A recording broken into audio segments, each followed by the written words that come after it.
আসসালামু আলাইকুম প্রিয় দর্শক, আপনারা জানেন যে এখন পৃথিবীব্যাপী জ্বালানি তেলের অভাব, বিভিন্ন যুদ্ধ বিগ্রহ চলছে। তাই বাংলাদেশে এরকম অভাব, বিভিন্ন পেট্রোল পাম্পে লাইন দিয়েও তেল পাওয়া যাচ্ছে না। তো এই ব্যাপারে সংসদে যারা মন্ত্রী এমপি আছে ওনারা প্রায়ই বলে যে তেলের কোনো সংকট নাই, এদিকে বিরোধী দল থেকে বলা হয় তেলের সংকট। তো এরকমই একজন সংসদ সদস্য তেল পান নাই, পেট্রোল পাম্প ঘুরে তেল পাননি সংসদ সদস্য।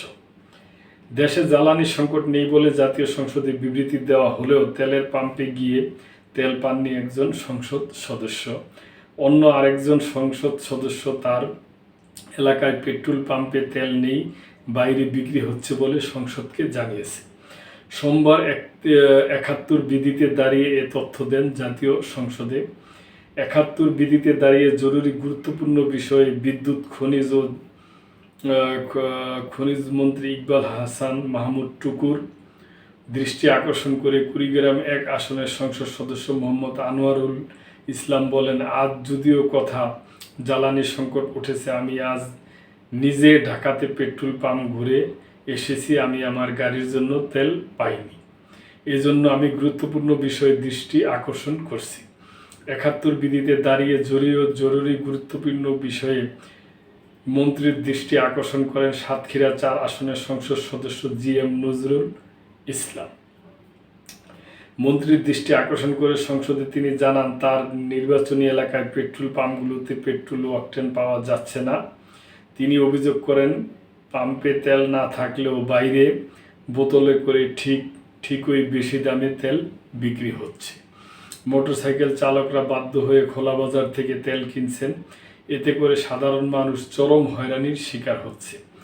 সোমবার ত্রয়োদশ জাতীয় সংসদের প্রথম অধিবেশনে সভাপতিত্ব করেন deputy speaker barrister Kaiser Kamal. অধিবেশনে বিবৃতি দিয়ে মন্ত্রী ইকবাল হাসান মাহমুদ টুকু জানান, দেশে জ্বালানি সংকট নেই।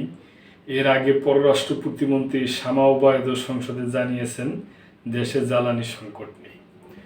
তো প্রিয় দর্শক, এটা একটা চিরাচরিত ব্যাপারে যে যারা সরকারি পক্ষ, যারা দেশ শাসনের ভারে আছে, ওনারা বলে অ্যাকচুয়ালি সব দিক দিয়ে ঠিকঠাক আছে, আর যারা বিরোধী দল তারা যেটা হয় সেইটাও বলে। আবার অনেক সময় দেখা গেল যে বিরোধিতার খাতিরে বিরোধিতাও করে।